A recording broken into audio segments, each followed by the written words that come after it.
Welcome, traveller. This is the Wolf's Vale on the Fae Taure Audio Network.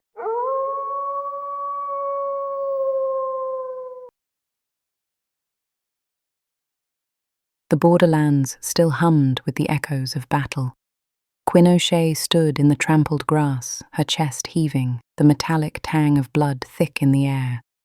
Around her, her unit moved with practiced efficiency, their growls fading into silence as the last of the shifters retreated into the shadows. No O'Shea wolves had fallen, though there were scratches and bruises, the usual toll of a skirmish. Quinn inspected each face, each wound, her sharp gaze settling briefly on every warrior.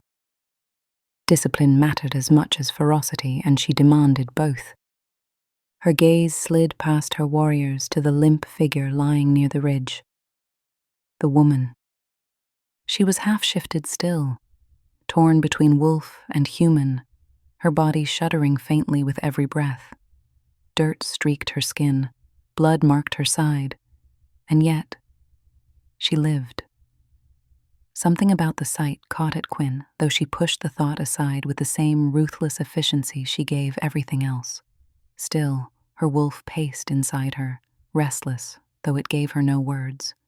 Only a pressure, urging her not to ignore the woman. Bring her, Quinn ordered, her voice cut across the field, unquestionable. She comes with us. A few of her warriors exchanged uneasy looks. It was not their way to drag strangers into the stronghold without counsel. Suspicion was instinct, caution bred from years of conflict, but none dared voice it aloud. Quinn's authority was iron, her word carrying the weight of her bloodline. She had earned her place not by her lineage alone, but by the strength of her blade and the red blaze of her wolf. None among them could question her without consequence. The O'Shea stronghold rose from the ridges like a sentinel waiting for the dawn. By the time they carried the unconscious woman through its gates, lantern light glowed across weathered stone walls. The castle was old, built long before Quinn's birth, but it had not fallen into ruin. Ivy curled along its towers, the battlements repaired with care, and the heavy wooden gates bore claw-mark sigils carved by generations of O'Sheas. Inside, the wide courtyard bustled with healers, guards, and apprentices.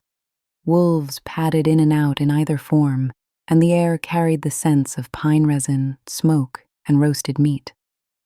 The castle was both fortress and home, ancient and modern interwoven, and its walls held stories older than any warrior standing there tonight. Quinn strode ahead, her boots striking against the worn flagstones. Her red hair was damp with sweat, her jaw tight. She could still feel the tension of the battle humming in her limbs, a coil that hadn't released. Yet her thoughts returned again and again to the woman her warriors carried. Who was she? Why had shifters hunted her so deep across their borders? And why had her wolf bristled, not with hostility, but with something unsettled, when Quinn first laid eyes on her? The healers took the woman without question, laying her in one of the guest chambers reserved for outsiders of uncertain allegiance. Quinn remained in the hall, arms folded, listening to the quiet murmur of their work. The stranger's wounds were tended, her skin washed clean of blood and dirt. Even unconscious, her face was set in defiance, her jaw tense as if she fought some invisible foe.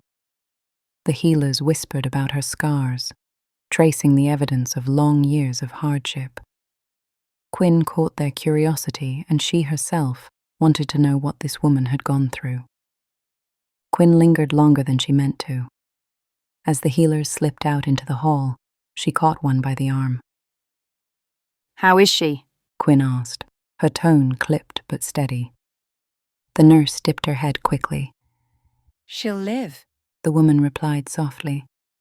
Her wounds are cleaned and bound, but exhaustion holds her under.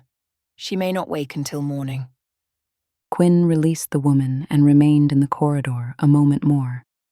She told herself it was duty, nothing more. It was her responsibility to ensure no danger had walked willingly into their gates. yet her boots carried her forward until her hand rested on the chamber door. She pushed it open. The chamber smelled of herbs and fresh linens, a contrast to the metallic tang of the battlefield. Moonlight spilled through the tall window across the narrow bed where the woman lay, her breathing shallow but steady. Quinn stepped closer, silent as a shadow, and studied her face. She looked too young to bear so many scars, too fragile to be any kind of threat, yet she had been pursued by the shifters.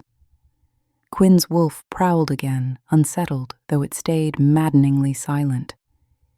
She drew the chair to the bedside and sat, elbows braced on her knees, watching the rise and fall of the woman's chest.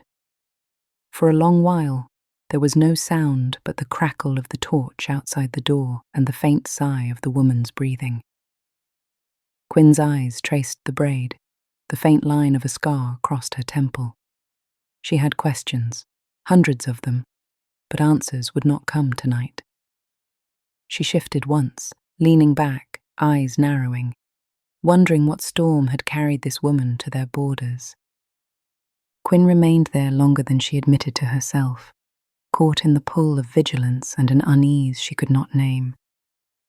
She remembered the heat of battle, the moment she had first seen the woman collapse in the dirt. That strange jolt in her chest lingered now, growing louder in the silence of the room. At last, Quinn stood. She crossed to the door and found one of her guards waiting in the corridor, spine straight under her gaze. She is not to leave this room, Quinn said, voice low but absolute. The moment she wakes, you send for me. No exceptions. The guard nodded once, sharp. Yes, Beta. Quinn gave the room one last glance before turning away. The corridor stretched before her, quiet, the old stones cool under her boots. Shadows played along the high arches, the castle whispering of countless nights like this, when choices made in silence shifted the tides of the future. Sleep would come slowly tonight, if at all. As she walked toward her chamber, her thoughts were not on the border, nor on the shifters who had fled, but on the stranger sleeping in their hole. Whoever she was, her arrival was no accident, and Quinn O'Shea intended to find out why. Our tale comes to a pause here. This has been The Wolf's Veil on the Fate Array Audio Network. Until next time, go gently, traveller.